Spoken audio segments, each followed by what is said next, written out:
Today we're going to be learning Kiddushin Daf Samach. We're learning the memory of all the soldiers and civilians that have been killed, and for Zchut, for Fuash Lema, for all the injured. We continue to pray for the safety of our soldiers, captives, and for all the citizens of Israel. Hoping for more peaceful days. Thank you for all the messages. It's not necessary, but very, very appreciated.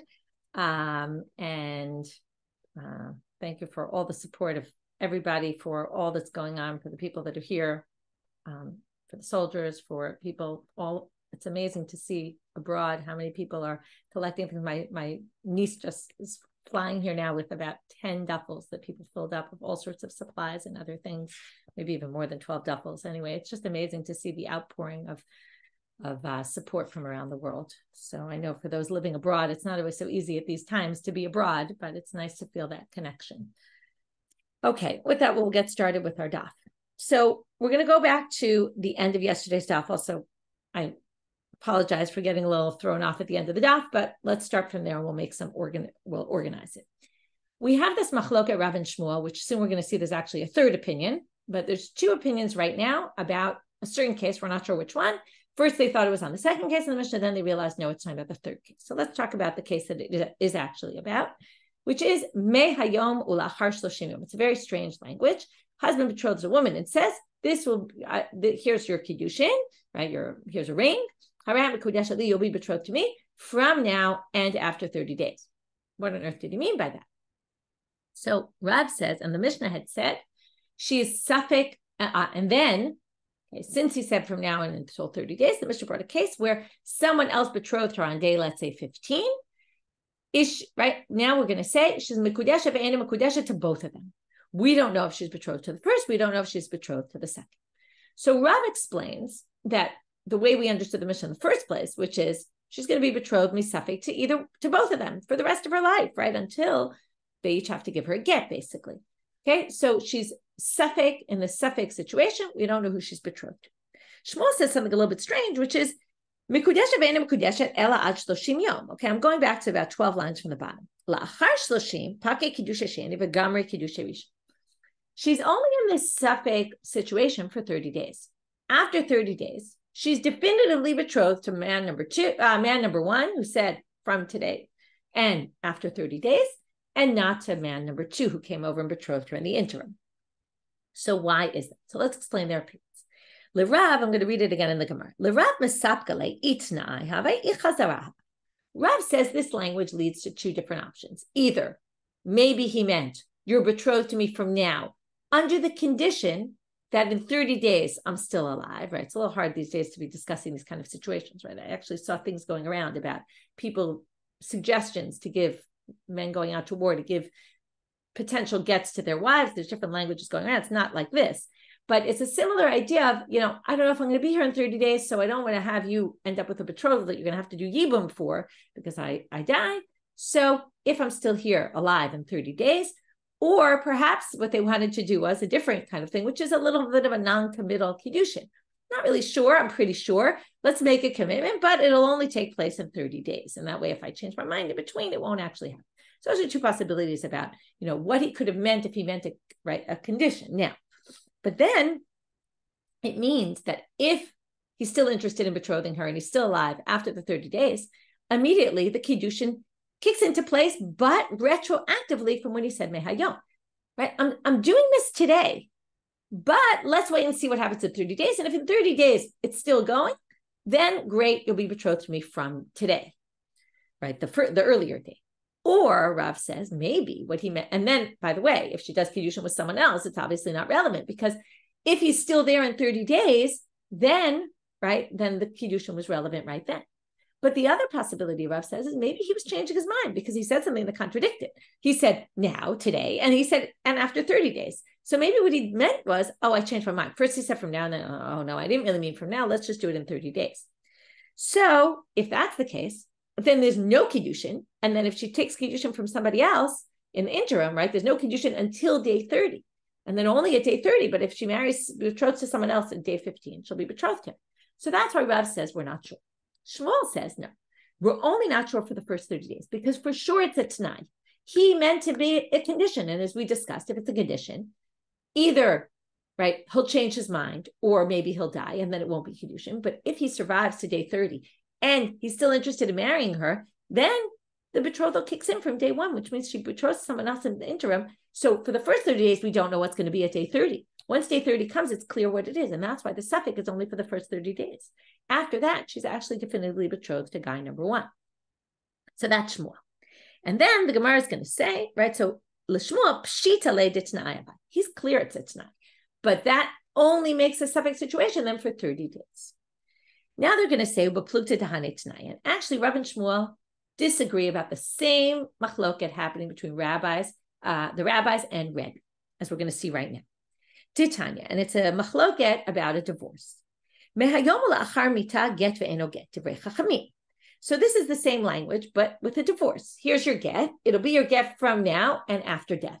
This is much more similar, by the way, to what we right before I was talking about Kiddushin al t'nai. Now we're talking about really something more similar to a get under condition that maybe I'll die.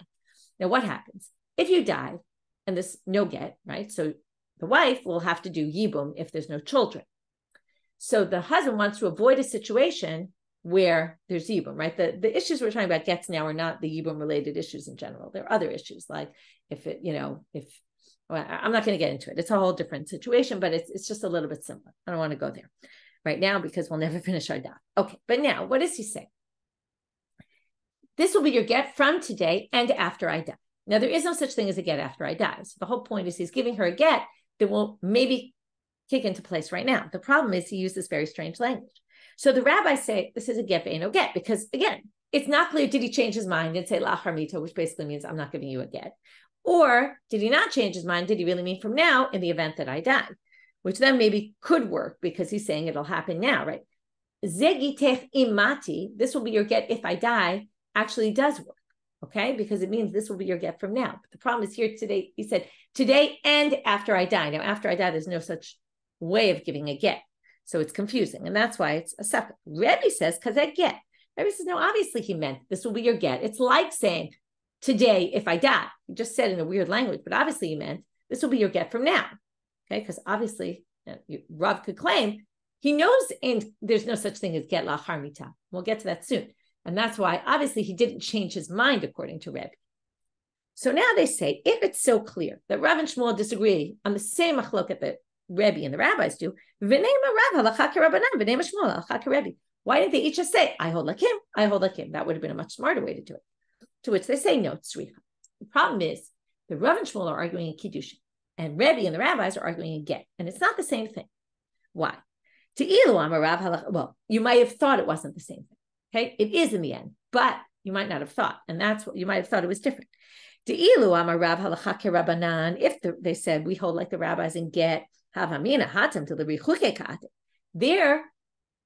a suffix that maybe he really meant after I die, because in distancing a woman from him, he's not always necessarily in such a rush. Okay, now, one could argue against this, but the point is it's distancing her, and you might want to push off, like you're not sure if you really want to divorce her.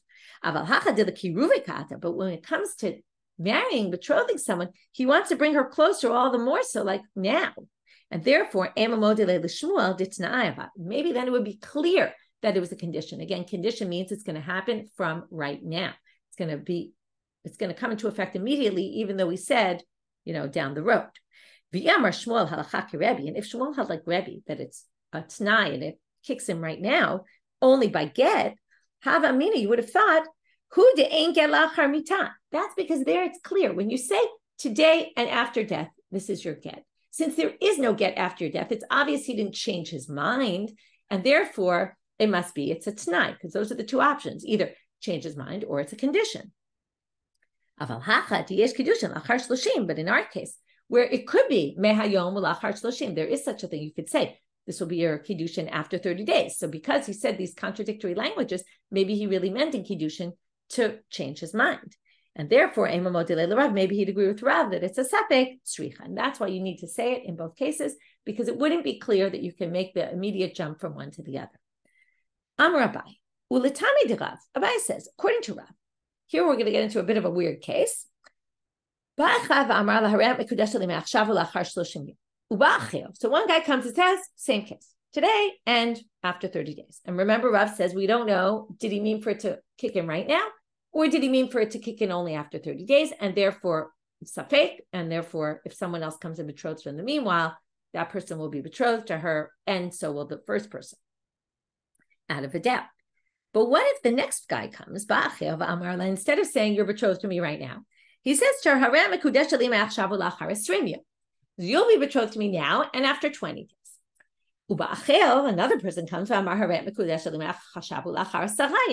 next guy comes and says, you'll be betrothed to me now and in 10 days. So now, if each case is a safek, let's think about it. Each case, maybe it's now, maybe it's later. So now what's going to happen? The guy who said 20 days definitely didn't do anything. But the guy who said now in 30 days, maybe he meant now and therefore he's betrothed. Also, the guy who said now and in 10 days, maybe he meant in 10 days. Now, 10 days comes before 30, also comes before 20, right? So in other words, it's always the first person who does the betrothal. So if, according to Rav, that we have to be concerned that maybe he meant now, maybe he meant later, the one who said 10 is going to be betrothed, and the one who said 30, because maybe he really meant now. So, manafshach. So now we're going to read it inside. Either way, number 1 and number 3, yes. Number 2, no. Itna avai, if you say it's a condition, dekama kiddushe, dahanachlav kiddushe. So then it's the first guy whose kiddushin is chal and nobody else's is, because remember, in kiddushin achar kiddushin, right? Once one betroths, no one else can betroth. But ichazarabai, if he was saying, oh no, I changed my mind, 30 days I really meant, then debatra kiddushe, dahanachlav kiddushe. Then again, then we're going to go with, then it's not the first day for either one of them. It's day number 10, day number 20, or day number 30. So obviously day number 10 is going to come before all the others. So the guy who said 10 days, the last guy, is going to be betrothed. To which the Gemara says, pshita. Okay, I don't know if you would have come up with this on your own, but basically it's not so complicated. You could have figured this out on your own if you had thought about it. So why are you telling us this? Well, this is very interesting. You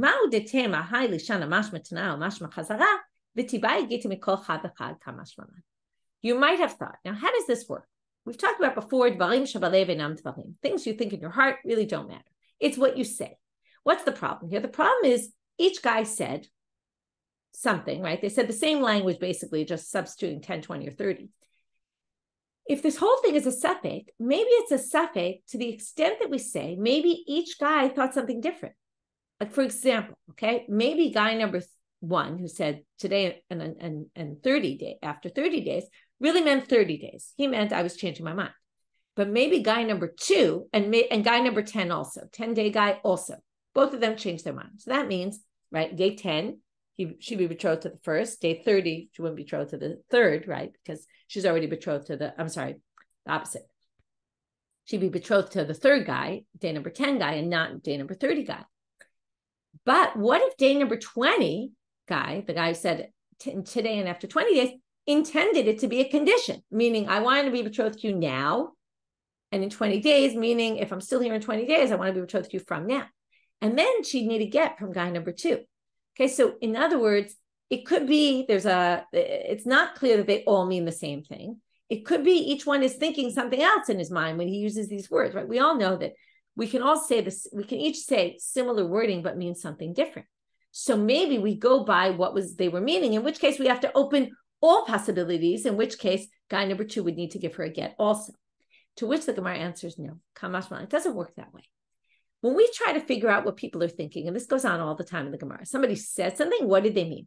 We go by what the rabbis determine this kind of wording means. It doesn't matter, because whatever they're thinking doesn't make a difference. It's what the rabbis determine this language means.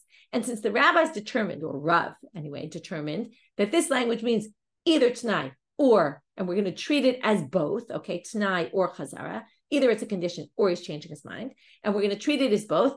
Therefore, if you play out that scenario, it means either they all meant Tanai or they all meant to change their mind, in which case we don't have an option where guy number 2 could be a possibility that he would be betrothed to her. And that's how it works. It works that we assume they're all of the same mind, because it doesn't matter what their mind is thinking. It's a matter of what we're in doubt about. And this is what's interesting, is how do we view this phrase? Do we view it as a condition? Do we view it as a change of mind? And since we don't know, we can't determine which one, but it's clearly going to be one or the other. It's just we don't know. We're going to have to rule by both. Ula Amar Rabbi Yochanan. Here we come to a third option. Afilu mea tofsim ba. If one guy said, I'll be betrothed to you from now and in 100 days, and the next I said now and in 99 days, and the next I said now in 98, and go so on and so on and so on. It's like that song, we used to sing on buses, 99 bottles of beer on a wall, right? Okay, so basically like that. Tofsim ba. So every single one of them is betrothed to her as in doubt. Now, he must have a totally different opinion because this doesn't match either of the ones we saw. So we already just said, now, according to Shmuel, what would happen? It's definitely a tonight. So only guy number one would be betrothed. According to Rav, first one and last one, because no one else, right? It's not going to work for either, right? Either it's a condition and the first one worked, or it's a change of mind, in which case the last one's going to work. So, the guy who says now and, in one day, because his one day is going to come before the second, 2 days, 3 days, 4 days. But he says, afilu mea. Not only Ula said the name of Rabbi Yochanan, also Rabbi Asi said the name of Rabbi Yochanan, afilu mea tofsim. Even 100 guys, they'll all be potentially suffix betrothed. She'll need 100 gets. Amalei Rav Misharshia, bereit Rav Ami the Rav Asi. So now Rav Misharshia, the son of Rav Ami, comes and says to Rav Asi, Esber alach tama de Rabbi Yochanan. I'm going to explain to you the reason for Rabbi Yochanan. Shavu nafshayu ki shirga de livni. I don't know why you would say this. I don't really understand the logic behind it, but I'll tell you what it means. He says it's like a pile of bricks or a row of bricks. What happens with bricks? You put two next to each other and then one on top in the middle of both, leaving space to put another one next to it, right? You do every other. So now when you leave a space on top of one brick for the other brick to lean upon, each guy would he betrothed her. What does betrothal do? Let's just remember. Okay, Berkat Kiddushin, if you remember at the chuppah, right? It's saying asar lanu et ha'arusa. The people who are betrothed are forbidden. And that's what happens. A woman is potentially available to any man until, right, other than her relatives, until someone comes and betroths her. In the betrothal, they basically say you're now forbidden to everybody else, even to him. And then what do we say in the Berkat ha'erusin, the bracha under the chuppah? Hitir lanu et hanesuot lanu. Who becomes permitted at the nisuin, the wedding, you become permitted to the person who you're designated to in the Kiddushin. So in Kiddushin, you're basically forbidding her to everyone. What he says is if you use this language from now until 30 days or from now until 100 days or whatever it is you say, what you're doing is you're not fully forbidding her to everyone. You're leaving open the possibility that she could accept a betrothal to someone else. And that's why I said, I'm not really sure why you want to do this. If you're planning to betroth the woman, why would you let her be open to other people? But what you're doing is, what they're really saying is why you intended, I don't know, but you're not doing a complete Kiddushin. So you're leaving open some room that there's room for someone else to come in and betroth her. And that's why each guy left open 99, 98, 97, 96, right? Each guy left open the amount of days just under them for someone to, within those days before, for someone else to come along and betroth. And that's why all the betrothals are going to be valid. This is a totally different way of looking at it. Now we're going to have raise a difficulty with him. Mativ Rav Chanina comes and throws a question. Remember, this is what we saw before that Rebbe and the rabbis disagree about. From today and after death, this will be your get. Get ve'eno get. It's a safek get. That matches the rabbi's opinion. Ve'im mate, and if he dies, choletzef v'lo mityabemet. Because it's safek, right? If he had definitely given her a get, there'd be no obligation of yibum. She can't marry the brother. If there's no kids here. If it isn't a get, if it isn't a get, then she's obligated in a yibum.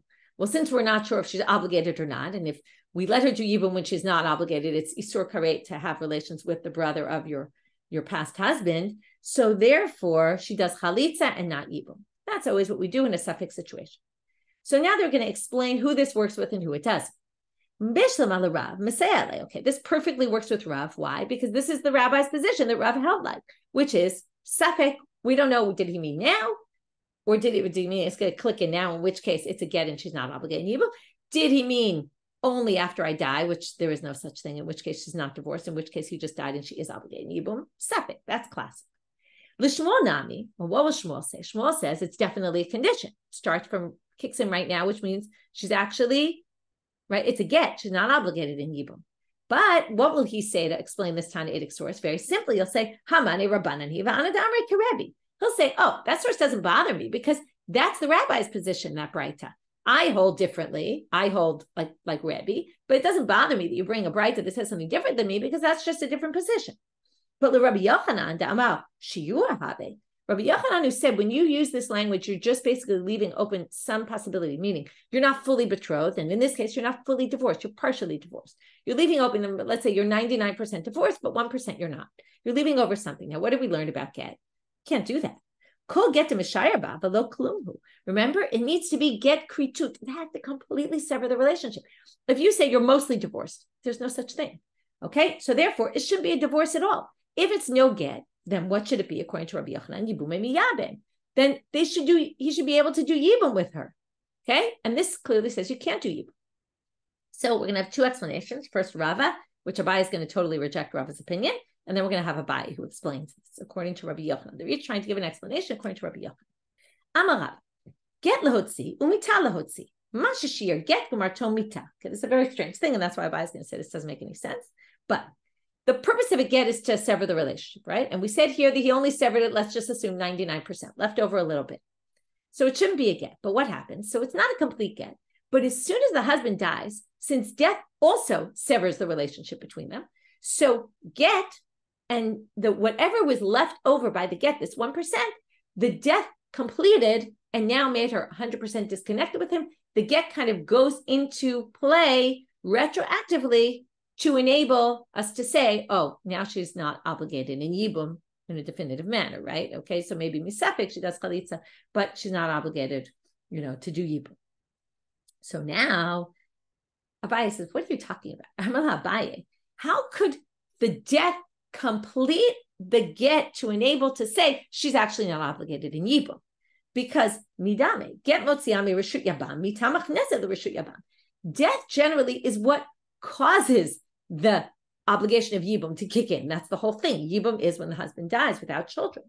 So, right, get is what says there is no yibum. So you can't say that that the death will complete the separation between the spouses in order to exempt them from yibum when death is the thing that actually causes the obligation of yibum. Very hard to talk about these sugyot these days, what's going on. But anyway, so now we're going to say, Halam Rabbi. Abai says you can't possibly say that according to Rabbi Yochanan, what's going on here is there was a 99% separation. Again, I'm just giving a number, but let's just say 99% separation of get. The death completed that separation to enable the get to retroactively kind of take effect, which would mean there's no obligation of yibum. Now, chalitza, you'd have to say, why do you do chalitza then? Well, maybe because out of suffering, okay? But basically, Abai says there's no way that could be the case because the death completing the divorce wouldn't make any sense because it related to yibum, because death is the whole thing that causes the obligation of yibum to kick. So Abai explains it very differently. Elam Rabbi, hatam tamamai. Okay, Abai is going to basically say you're really not obligated. We're going to assume mehayot ula achar mita, right, is basically a get from now. Okay, but there's no yibum. But I'm sorry, my mistake. I think I just said the opposite. Sorry. According to Rabbi Yochanan, let's just go back. I'm sorry, I said the opposite. According to Rabbi Yochanan, remember, what does he say? You left over something in the get, right? Just like Kiddushin, it's not complete. The get is not complete. Well, if the get is not complete, there's no get at all. If there's no get at all, there's a chiyuv of yibum. So basically, Abai is going to say, you're right. There's a chiyuv of yibum. So why does it say you do chalitza and not yibum? Well, hatam tamamai gzera mishume hayom imate hareze get. Say, well, there's another similar case. You could see that people were confused. A case where somebody said, from today and after my death, or from today if I die. They're different, very different halachically, but they could sound similar, right? Because they don't sound so different. It really means is, right? From today, they both say, if I die, from today and after I die. Not so different. Now, if you say from today, if I die, then actually the get is a get. And if the get is a get, you can't do yibum. Not only you're not obligated yibum, once you're not obligated, it's forbidden. Since that's the case, if we say here that you can do yibum, people might confuse the other case and think that you could do yibum. And then that would be isur karet of harayo because she's sleeping with her husband's brother, which is only permitted when there's yibum and there is no yibum. So in order to prevent that case from having a case of yibum and someone accidentally doing that, they forbid yibum in this case. So theoretically, yibum could happen, but they forbid it because of a gzera, to which they ask a very interesting question. You're going to have two extremes. This one is definitely not a get. That one definitely is a get. That one you don't do anything. This one you do chalitza. So they say, if ours requires chalitza, our case, why don't you require chalitza in the other case so that you don't come to say maybe she could go get married without doing anything? Maybe she doesn't do chalitza at all. Since we're worried people are going to confuse the case, why don't you just chalitza? Now, it's very funny because you're taking a case where there's no obligation of yibum and saying do chalitza, but what's the harm is what they're saying. Obviously, for a woman to go through a chalitza ceremony, let's ignore that. But what they're saying is theoretically to not make people get confused, why don't we just say, so they don't get, if you're making gzera in that direction, because you think they're going to confuse the case and make gzera in the other direction, say, let's institute chalitza there. So they say no, because if the case of mehayomi mati, you say you have to do chalitza just because maybe we'll get confused in a different case, people might think you could do yibum. And if people think you could do yibum there, wow, Isur Karet, that's very serious. We don't want people to accidentally think you could do yibum. Once there's chalitza, people think, oh, maybe you could do yibum. So they say, okay, well then in our case, if you're really, right, our case, what do we say? We're not going to allow yibum. So if we're not going to allow yibum, how could we allow chalitza? If chalitza could lead to yibum, aren't we worried maybe she'll do yibum? To which the Gemara answers the obvious answer, which is, she could do yibum in our case, because remember, it's not even a get, which means she's obligated yibum. So if it's not a get, she's obligated yibum. Now, what was the reason? We didn't want to do yibum because maybe people will confuse the cases. Worst case, though, she does yibum. It's not the end of the world. She's actually obligated in yibum. So yes, we tried to avoid it so that people don't confuse other situations, but that's just rabbinic. It's not the biggest deal. But if on the reverse, the other woman does yibum, mehayomi mati, and then he dies, she actually has a get, she's not allowed to do yibum at all. And like I said, it's a rayot. She can't sleep with the brother. Okay, so that's, okay, let's just review a little bit because it's going to be hard for me to review this whole thing at the end of the daf. So basically we started with this machloket, Rav and Shmuel, about Mekudeshet and Mekudeshet. Is it all the days or is it just for the first 30 days? And then we brought Rabbi Yochanan, who understands this case a little differently, but there's a shiur, right? And then the ramifications of these machlokot were what happens in a case where one says, okay, today and after, all that, and then we discuss it, it's the same machloket also they have. The machloket Rav and Shmuel matches machloket Rebbe and the rabbis when it comes to get, same thing. And then we basically tried to understand this Tana Idik source, how it fits in with Rabbi Yochanan. Now we're going to go to another case, although you're going to see that this next sugya is going to connect as well. And you might remember we saw this in get also. This will be your get. I'm sorry, you'll be betrothed to me on the condition that I give you 200 zus. She's betrothed. He just has to give the money. Sounds like she's betrothed from right now, as long as he gives the money over time. Under the condition I give you from now until 30 days, X amount of money, right? 200 zuz. So if he gives her the money within 30 days, she's betrothed. If not, not. Now this sounds kind of obvious. The Gemara will ask, what is it teaching you if it isn't it obvious? Okay, this you can imagine, right? The guy says, oh, I'm betrothing on the condition that I have X amount of money in the bank. Okay. So she's betrothed as long as he really has the money. I'm going to, on the condition that I show you 200 zuz. She's betrothed as long as he shows her. What does it mean shows her though? If he's a shulchani, which is a guy who's a money changer, and he shows her money on the table that's not his, that doesn't count. What we're going to see is, again, the Gemara is going to explain this, on the condition that I show you means that I show you that I own it, okay? It means that it's mine, not that it's someone else's money. Again, what does this add to the previous? We'll see in the Gemara as well. So the first thing we're going to see is itmar. There's a big machloket though about the first case. He says, I'm betrothing you under the condition that I give you X amount of money, right? 200 zuz, and he has to give it to her, right? But it sounded like they'll be betrothed from right now as long as he gives it to her. And that's what Rav Huna says. Rav Huna amar v'hu sheyitain, exactly the wording in the Mishnah, as long as he gives the money. Rav Yehuda amar lichesh sheyitain. She's only betrothed from when he gives her the money. Okay, not now, but not from immediately. Only if he gives her the money, right? If it's January and he gives her the money in February, the betrothal is only from February. So Rav Huna Amar V'hu She'iten T'na'ah Mekayim T'na'ah Ba'azal. Now you're going to see this is exactly like the previous. What did he mean when he said on the condition that I'll give you? Did he mean it's a condition? Condition means it starts now, but I promise I'll fulfill my condition. Rav Yehuda Amar L'chashiyiten L'chayav Havu Kiddushin Hashtamiyah Lo Havu Kiddushin. Rav Yehuda says no. He's saying when I give you. That's how he understands almanat means when I give you. Okay, meaning down the road. My benai, what's the big nafkamina between them? The big difference. The obvious differences, and this was why it brings us back to the previous Mishnah. If she accepts a betrothal from someone else, okay, let's say he betroths her in January 1st. January 15th, someone else betroths her. February, he gives her the money. So the nafkamina is she betrothed? If it clicks in right away, then, right, the first opinion, Rav Huna, then she's not betrothed to the second. If it only meant when I give you the money, then she's actually betrothed to the second and not to the first. So the Rav Huna lo havu kiddushin, it won't be kiddushin with the second guy. The Rav Yehuda havu kiddushin, it will be. Now we're going to see, exactly as we saw before, that there's a Mishnah exactly like this in Gitin.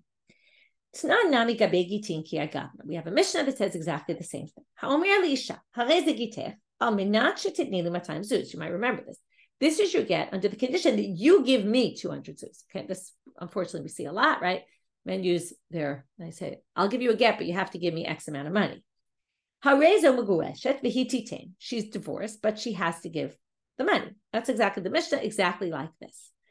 Itmar, now it's said about that Mishnah the exact same thing as by us. Rav Huna Amar v'hititain. She's divorced right now, but she just has to give the money down the road. Rav Yehuda Amar l'chishetitain. Rav Yehuda says no, only when she gives the money. Rav Huna Amar v'hititain t'na'ah habai mekam t'na'ah ba'azla. Rav Huna says as long as she gives the money, because it's a condition, she just has to fulfill it. Rav Yehuda Amar l'chishetitain l'chiyav lehuda beget hashtami aloha beget. Same thing. It's not again until she gives the money. Turning out amubet my benayu. What's the difference between them? Here the case is going to be a little different. The difference between them in a get is if the get is no longer in existence at the time that she gives the money. L'Rav Huna, it doesn't matter how they get, because she had a get in hand. Okay, I didn't translate, but either the get was torn or the get was lost. So if she had the get in hand at the beginning, that's all we need, right? It's a get because it took place when he gave her the get. L'Rav Yehuda lo have a get, because right now on the day that she gives the money, she no longer has a get in hand. That's when the get's supposed to take effect. It can't take effect if there's no get. Now we have to do the same thing we did before, the beginning of our daf, which is right, one good reason why it was good we didn't finish the daf yesterday, because we're going to now, it's a good review of what we just did in the beginning. Again,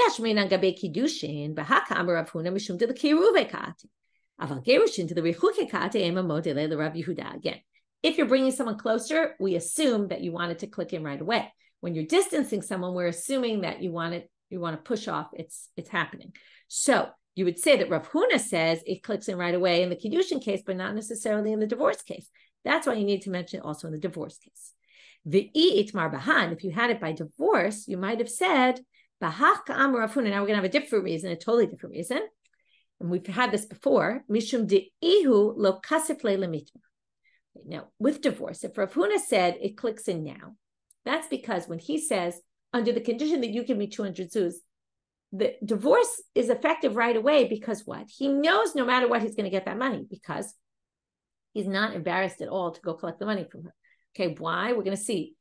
They're going to distinguish between him and her in this case, but I think the distinction is divorce and marriage. In a divorce case, he has no qualms about going to her and demanding money from her after. After all, they're divorced. They don't have a relationship anymore. What does he care to make a big issue and say, give me the money?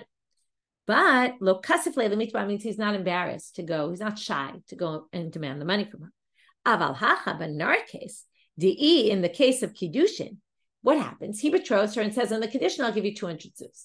Now, is she we had this case, remember, where he doesn't give her all the money, remember? And then we said maybe she'll be embarrassed to go demand money. She just got betrothed to this guy. What, you think she's going to say, hey, you owe me money? No way. It might make strife in their relationship. She doesn't want to do that in the beginning of their relationship. So since she, now you have to understand the scenario. He says, you'll be betrothed to me under the condition that I give you 200 zuz. Now, the whole question is she, we've seen this language before, sam chadata. Does she say, I'm going ahead with this and I'm comfortable with this? I know this is going to happen and therefore I'm agreeing to it. So we're going to assume that maybe this is all why we have to bring that they argue in both cases. You might have thought, since she's ksifale lemitma, she'll be embarrassed to collect the money. Ema mode leila Rab Yehuda. Maybe Rav Huna, who thinks it usually clicks in right away by divorce, will say that by marriage, by betrothal, she's not going to agree to it because she's worried, right? Maybe she only is going to agree to it when she actually sees the money, because otherwise she's worried she's never going to get the money. So, sricha, that's why you need to say no. Even though logic might state that you would distinguish between the cases, they actually argue in both cases. Now we're going to bring two Braita. One's a Tosefta and one's a Braita. The first one's a Tosefta. That contradict Rav Yehuda's opinion. Remember, Rav Yehuda says, if you say, this will be your betrothal on the condition, or get, on the condition that you give me or I give you or whatever it is, X amount of money, it's only going to be effective when the money comes in. Here's the Tosefta. This is your get. On the condition you give me 200 zuz. Even though it's torn or lost. Now, what would Rav Yehuda say in that case? Doesn't work, because at the time she gives the money, there's no get in him. Well, she's actually divorced. There's only one side thing, which is but she can't marry someone else until she actually gives the money. But the divorce is actually going to be effective immediately. So, according to Rav Yehuda, it's not. Ve'od Tanya, and another Braita Amarla, if he says to her, okay, again, condition that you give me 200 zuz, umate, and then he dies without children. Natna, if she gave the money in zikukali yaba. Lo natna zikukali yaba. If she gave the money, then she has to do, it's a get and she doesn't need to do yibum. If she didn't give the money to him, then she has to do yibum. We don't yet understand the connection, so hold off for a minute. Rashba Gomel, no, she has a solution. She can avoid yibum by doing what? Even though he's dead and she can't pay him, she could give it to any one of his heirs. Now, why? We're going to see this in a minute.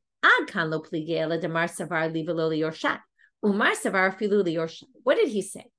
This will be your get under the condition that you give me 200 zuz.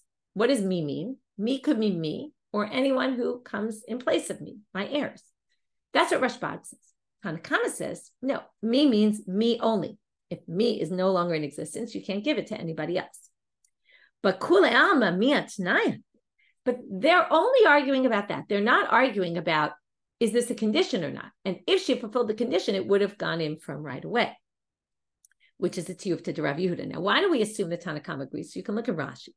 Okay, a number of lines up, like a little bit above where the Meitive started. Afilu Tanakama modeh, because they're basically assuming that Tanakama agrees that if he said, al menachi titni li or li yorshai, then afilu meit natna li yorshav u ptura min hachalitza dehaveget lemafreya misha kibalto. The assumption is that their argument is, what does the word li mean? To me means me or me and my heirs. But if he had explicitly said me and my heirs, then she actually could pay after death. Now, obviously, there is no get after death, so that would only work if we say it goes back to the beginning, because it was really a condition starting from that. And that goes against Rav Yehuda. So we basically brought two sources that show that the get kicks in right away and not later. So how do we explain this according to Rav Yehuda? To which they say, tiyuv to Rav Yehuda. So these both are a difficulty for Rav Yehuda. But Rav Yehuda could simply say, now remember, this goes back to the beginning of the daf, we saw that if you say, Rav Yehuda, let's just read it. Hama, actually, it's not exactly the beginning, although we'll get back to that. Hamani Rebbe. These Braitot, the Tosefta and the Braitot don't contradict me. Why? Because they are holding by a different Tannaitic opinion. Now, notice who quotes this Tannaitic opinion? His rival, Rav Huna, the one who's arguing with him, quotes the opinion that supports him, which is Rebbe. Rav Huna said that Rebbe said, Amar Rebbe, Kol ha'omer al menat ke omer me'achshav dameh. Rav Huna said in the name of Rebbe that if you say on the condition that, the wording al minat, it's as if you're saying from now. And but that's Rebbe, and the rabbis disagree with him, and I hold like the rabbis. So basically he says the statement that Rav Huna brought about in the name of Rebbe is only Rebbe's opinion. I hold like the rabbis, and very simply, that's why I think it only kicks in later. You hold by, right, and these two Braito you brought me, they hold by Rebbe. And therefore, they don't contradict me. We saw this earlier in the daf, right? As long as you say that source, we saw it with Shmuel before. He said, oh, that source isn't according to my opinion, so don't raise it as a question against me, because I agree there's another opinion, but that's not my opinion. So basically, what we did so far in this section is we brought a Mishnah that talked about, right, our previous Mishnah was Mehayom Ulachar Mitah. Now we're Al Minat. It's a different language, but we see the exact same thing going on, right? That there's a machloket, there's a kick in now, there's a kick in later. And notice that it goes back to the same Rebbe and the rabbis. It's the same Rebbe and the rabbis in the Mehayom Matu. Okay, but okay, so now Gufa. Now we want to go a little bit more in depth into the statement of Rav Huna that he just quoted. Amar Rav Huna Amar Rebbe. Kol omer al manat, ko omer me'achshav dami. If you say al manat, it's as if you're saying from right now. Amar Rabbi Zera, ki avina bebavel, havi amrinan, hada Amar Rav Huna Amar Rebbe, kol omer al manat, ko omer me'achshav dami, plige Rabbanan aleh. Okay, so basically this is a review of what we just said, but you get a little more of a story. Rabbi Zera says, when I was in Babylonia, if you remember, he made Aliyah. When I was in Babylonia, I heard Rav Huna say this, and that the rabbis disagree with him. But when I got Kisaki Lahata, when I went up to Eretz Israel, Rabbi Asi said the same thing in the name of Rabbi Yochanan. But he said, sorry, not the same thing. He said in the name of Rabbi Yochanan about this issue. Remember,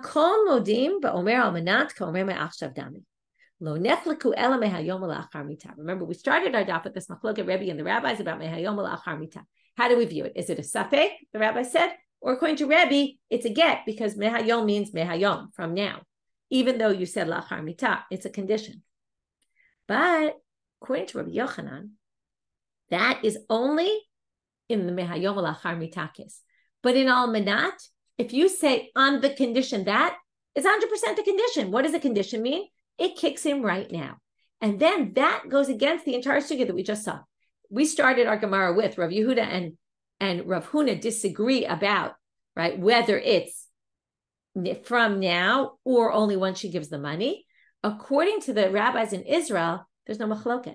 Everyone agrees that when you use the language on the condition that you give me this amount of money, it clearly starts right now. Okay? And that's the way they viewed it in Israel. V'hatanya, and here's a brighter to prove it. Rebbe Omer kazeh get, and the proof is that when we show their machloket, it's specifically in that case. Ula Rabbi Yehuda da'amar ba'al manat nami plige, and we'll show that it doesn't make sense because Rabbi Yehuda's position that it's al manat, they disagree. It's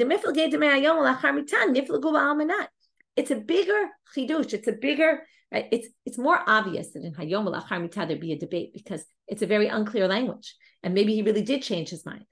But in Al Manat, it's not right. Al Manat is not as obvious. Does sound more like it's nice. So if they're going to argue in Al Manat, they should have said it. To which they answered, "No, that's." I'll explain how Rabbi Yehuda will read that source. What do you mean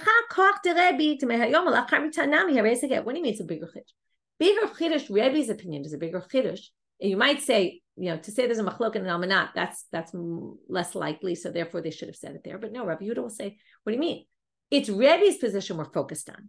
We wanted to show you the biggest chiddush here in Rebbe. Rebbe says, even though you made this very complicated language from today in La'achar Mitah, which is totally unclear what you mean, he actually views that as a get. That's a bigger chiddush. And that's why they said the machloket is there. But obviously they obviously argue also in almanat, to which they say, why that, right? Mitanam, so again, even that case, it'll be a get. So they say, why don't you say the opposite? Why don't you say it's even in Almanat, the rabbis aren't clear about the language. That's also a big chidush. In other words, you see, they're just flipping it. The chidush is greater, according to Rebbe in that case, according to the rabbis in that case, to which they always like to answer this question. It's always a favorite line by saying, koach de'atera adif. We're always interested in the one who's the more matir, the one who finds the heter. It's much harder to find a heter. It's much easier to be machmir, strict. But Rebbe shows a lot of power because he says this is a get and you don't have to do yibum at all. That's a much bigger, strength to say we actually do this as a get. So it's a very powerful line. Okay. From here, the end of the daf, it's pretty simple. We'll try to go through it quickly. Under the condition, I'll give you within 30 days the money, and then he has to give it within 30 daes. If he gives her the money that he promised her, but he gives it on day 31, it's not going to work. So pshita, isn't that obvious? Sometimes people give themselves a time frame just to push themselves to do it, but not that they really meant I'm going to do it in that time frame. And if I don't, it's not a get. Maybe it wasn't part of the condition. Maybe he was just saying it to push himself to give the money sooner. But no, we don't say that. It was clearly part of the condition. Now they say something very fascinating. What happens? He says, I own 200 zuz. And we go check his, I don't know what, they didn't have bank accounts in those days, but check under his mattresses. I don't know. We don't see 200 zuz. There's no witnesses that say he owns 200 zuz, not a betrothal. To which they say, what do you mean? Maybe he has a Swiss bank account somewhere, right? Maybe he has money stored somewhere else we don't know about. So, and not only that, Tanya, there's a brayta that says, we actually are worried in this case that maybe he has money and therefore she's what we call safek mikudeshet. Maybe she is betrothed, be safek. So why does our Mishnah say she's not? Lo kasha habe kiddushin vadai habe kiddushin safek. Our Mishnah meant that she's not definitively betrothed. That brayta meant she is though betrothed misafek. So therefore they actually do work together because our Mishnah wasn't talking about whether she's safek betrothed. Why our Mishnah wouldn't say that is a good question. This is what we said already, but there's a brayta that says explicitly when he said I'll show you meant I'll show you of my own stuff. To which they say pshita, if he shows her money that belongs to someone else on his table, right? Table meaning he's a shulchani, he's a money changer that has money out on the table that's not his own. And there's different ways to understand this, but let's just go with, let's say he's a venture capital fund and people gave him money to invest. Okay, right? Nobody sees them, but same idea. It was money on the table that was in his hands to now make money off of, and part of the proceeds would be his, but it's not his money at this point. So therefore, even if he shows her that, that's not his money. New Mishnah, it's going to be very simple because it's the exact same thing as the previous Mishnah, but with land rather than money, which then the Gemara will ask, why do we need to say in both cases? So, beit kor afal. Okay, I have land that's the size of a kor. Okay, it's a certain measure of land. As long as he has it, yeah. He says, I have land in this place. Maybe he said, I have, but remember, the land was always outside the city. He said, I have land close to the city, and it turned out his land was far from the city, which was annoying. So, right, it's just more schleppy. So she's not betrothed. I will show you a land, right, of this size.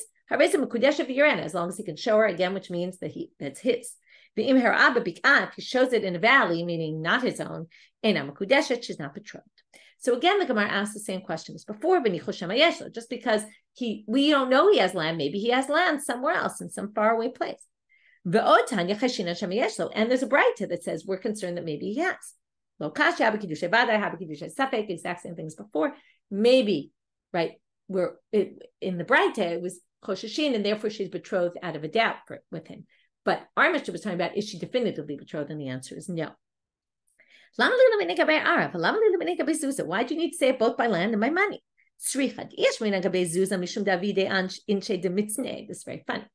People hide, just like I said, Swiss bank account, it was intentional, right? Because some people have these accounts so that nobody knows they have them.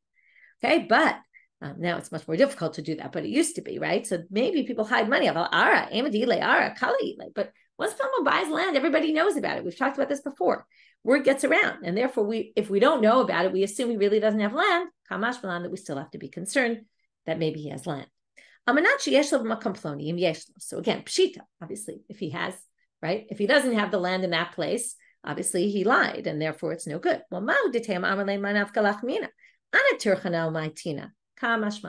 You might have thought he says, what do you care if it's far away? I'm the one who's the schlepper in the family. I'll schlep it from far away. It has no bearing on you. Kamashmalan, no. He said it.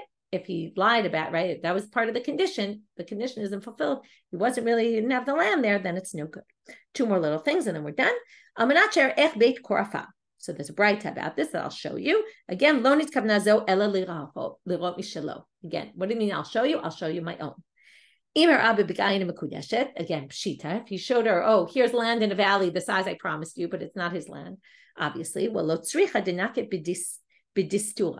what it meant is, what if he shows her land in a valley that he works on as a sharecropper?